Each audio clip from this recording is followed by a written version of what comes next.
عن جابر رضي الله عنه أن النبي صلى الله عليه وسلم قال لمعاذ فلولا صليت بسبح اسم ربك الأعلى والشمس وضحاها والليل إذا يغشى فإنه يصلي وراءك الكبير والضعيف وذو الحاجة. اس حدیث کا کل بھی ذکر ہوا تھا، جناب جابر کی روایت سے رضی اللہ عنہ فرماتے ہیں کہ نبی علیہ السلام نے معاذ بن جبل سے کہا تھا، کل بات ہوئی تھی کہ معاذ بن جبل عشاء کی نماز اپنی قوم کو جا کے پڑھاتے تھے،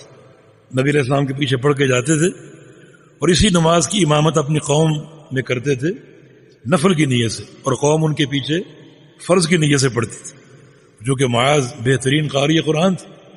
تو لمبی قرأت شروع کر دیتے، بعض کو سورہ بقرہ شروع کر دیتے. چنانچہ وہ ایک نوجوان کا قصہ آپ نے سنا تھا، تو اس موقع پر نبی علیہ السلام نے معاذ کو ڈانٹا.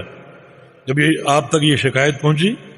تو فرمایا کہ فلولا صلیت بسبح اسم ربک الاعلی، اے معاذ تم سبح اسم ربک الاعلی کیوں نہیں پڑھتے ہو، سورہ والشمس کیوں نہیں پڑھتے، واللیل کیوں نہیں پڑھتے، فإنه يصلي وراءك الكبير والضعيف وذو الحاجة، تمہارے پیچھے بوڑھے لوگ ہوتے ہیں، کمزور لوگ ہوتے ہیں اور حاجت والے لوگ ہوتے ہیں، ان سب کا خیال کرو اور یہ مختصر یا درمیانی صورتیں پڑھو. تو اس حدیث سے بھی ایک اندازہ ہوتا ہے کہ عشاء کی نماز میں کس قسم کی صورتیں پڑھی جائیں. سورہ سبح اسم ربک الاعلی، سورہ شمس، سورہ واللیل، سورہ والضحیٰ، اس قسم کی صورتیں پڑھی جائیں جو متوسط قسم کی، تاکہ لوگ جو ہیں